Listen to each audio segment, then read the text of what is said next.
Welcome back to the Military Sherpa Podcast, everyone. Today is the episode I promised last Monday, which is how do we get our leadership to say yes? Now, it's really frustrating when we feel like we have the right answer, and I'm going to assume that you don't have the right answer because of pride or hubris, that you're honestly looking at the situation and you believe that your direction, your innovation, your idea is the right idea.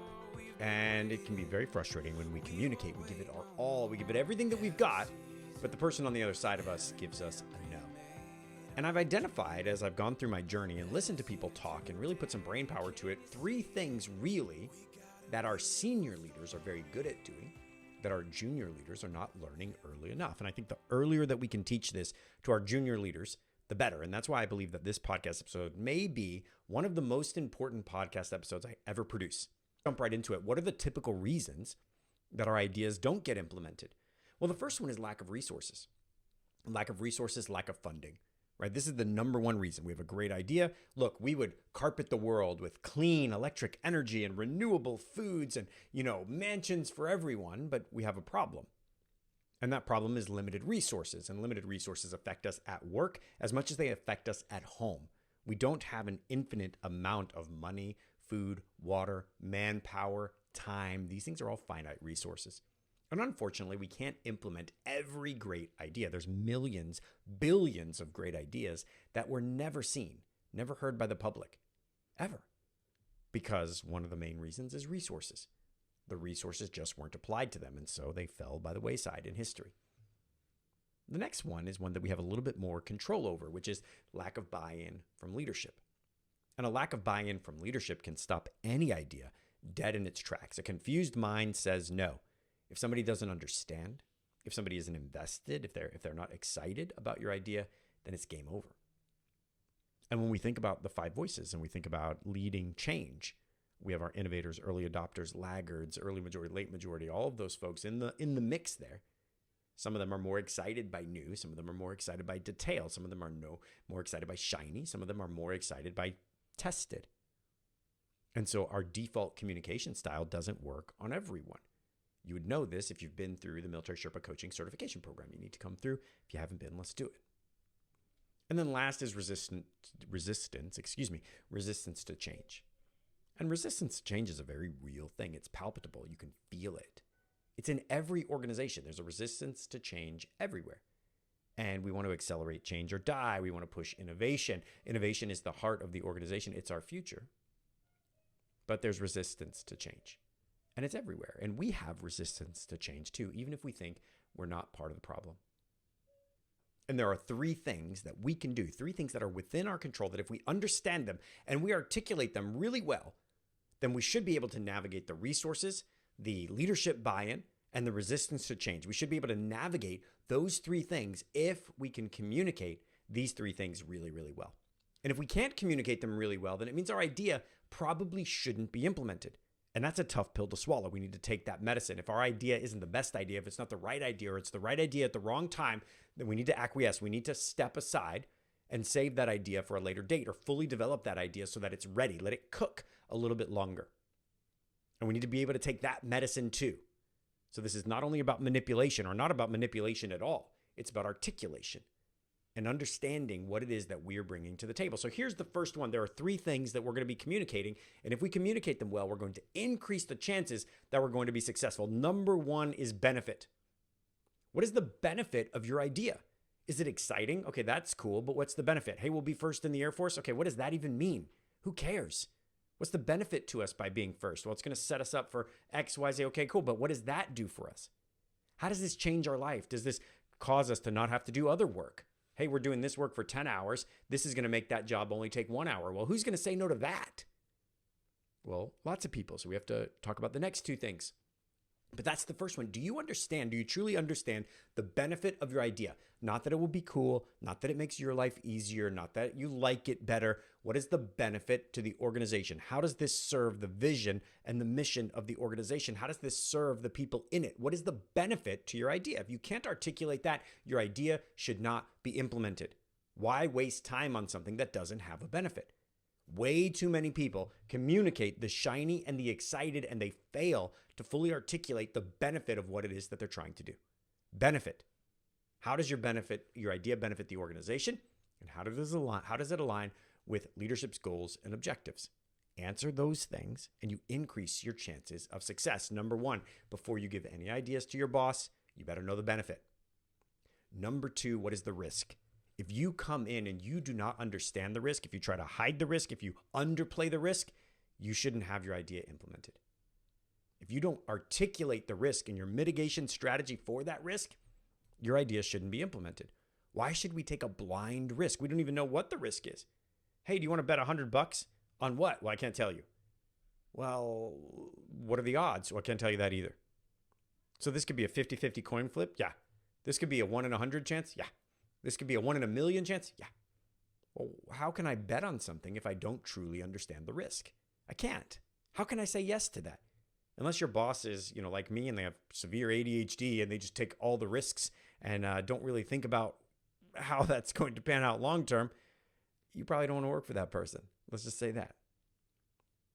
There's a negative impact or a potential negative impact to any change. And we need to articulate that. If you don't know the risk to your idea, figure it out. And here's what we do. We go to people. Hey, I'm having this idea. What do you think? What are the dangers? What am I not thinking about? What am I not thinking about is a great question. Well, what's going to happen when this happens? Oh, I hadn't thought about that. Well, how does that integrate here? Well, I hadn't thought about that. But that is really required for these other 3 things that we do. So if you make that change, you've got to make these other, hadn't thought about that. I was so excited by new and shiny and momentum that I didn't articulate the risk or didn't think about it or take a second to pause. We've got to be able to articulate the risk. If you can communicate the potential negative impact of your idea and even more clearly the potential negative impact of not pursuing your idea. Hey, look, this is what would happen potentially if we did. Here's the negatives. And you know what? If we don't do this, here's the negative, right? You can talk about the risk of implementation, the risk of not implementing. But once you articulate the risk, then you can talk about mitigating that risk. Hey, look, I've found some risks, and here's what we're going to do to mitigate those risks, to make sure that we minimize them to the greatest degree possible, or even eliminate them through proper planning. So we've built 2 pieces of this house, 2 pieces of the foundation for this house.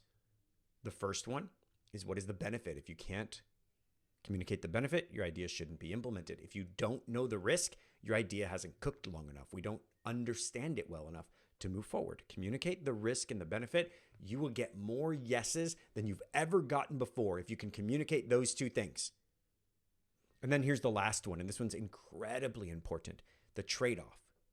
What's the trade-off for your idea? What's the trade-off for your vision? What's the trade-off for your solution? Hey, I really want to do this thing. I understand this is the benefit. If it works, this is what's going to happen to us. We're going to save, 50 man hours every single month. We don't have to do this thing anymore, and it's going to save us this much money. There's a risk of this. And you know what the trade-off is? We're going to have to invest about 10 hours on the front end just to make this happen. So to do that, I'd like to stop doing this. Or, hey, I'm going to come in early these many days a week. Or, hey, I'm going to ask these people to cover me, Thursday afternoons for the next 4 weeks so that I can work this process. Hey, there's a trade-off. I'm going to need you to send me to a TDY so I can get this certification. Hey, there's a trade-off. Whatever it is, you've got to explain that trade-off. And these last 2, risk and trade-off, these are the secrets to influencing our boss and our leaders when they have ideas. Hey, Sergeant Snuffy, I need you to do this. Excellent. I can totally do that. Here's something I see. Here's a risk that I see. Are you cool with that? Yeah. And here's the trade-off. We're going to have to add about this much time. Are you cool if we stop doing this? Are you cool if we do that? Or do you just want us to work longer hours for the next couple of weeks? Oh, let me think about that. And then they can come back to you and tell you precisely what they want you to do. Risk and trade-off. These are 2 things that we should be very adept at communicating to our leadership, especially when they have ideas that we don't like. But as we look at the trade-off of our idea, this is the cost associated. Money, manpower, time. What's the trade-off to implementing your idea? And the inverse is also true. Hey, we don't have to do my idea. It's just going to cost us, 750 man hours a year. Hey, it's just going to cost us an additional 40 man hours a week. Hey, it's just going to cost us whatever that is, that trade-off. Communicate both, the cost, the trade-off of implementing, the trade-off of not implementing. And if you can do these three things and you can do them well, and that only happens through practice and determination. So the faster and the sooner you start, the better. You teach this to your junior enlisted airmen, they're going to be masters of it by the time that they're chiefs. Teach this to your staff sergeants, they're going to be masters of it by the time that they're senior non-commissioned officers. But you have to really lean into it. Be intentional about it. Hey, boss, I've got an idea. Tell me all about it. Blah, blah, blah. Okay, cool. I want you to come back and I want you to tell me these 3 things. What is the benefit? What is the risk? What is the trade-off? And then I want to hear your idea. And if you can wow me with those 3 things, then I'll say yes. Or if it makes sense to me once you explain those 3 things, then I'll say yes, whatever that looks like. But you have to teach them in the way that you want them to grow. Mold them. If you do that, you're going to create an army of innovators.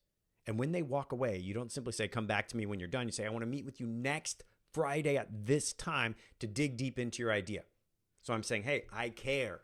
I'm baking accountability. I'm giving you direction. I'm telling you what to do. So when you come back, you know I'm your champion and your idea is going to survive on its merits. You're empowered. You have opportunity. You're going to feel liberated by the end of it. That's the ultimate level of leadership, liberating leadership. I hope that this helps. These 3 things: benefit, risk, trade-off. Integrate them into your culture. Integrate them into your innovation. Teach your people to do them when they're young, and they're going to make spectacular senior enlisted leaders and senior officers. I hope this episode is helpful. Hopefully, it over-delivered in what I brought to the table, but I think this might be one of the most important podcast episodes I've ever done. So please share it. I encourage you. Social media, send a link to your friends. Other than that, I'm out.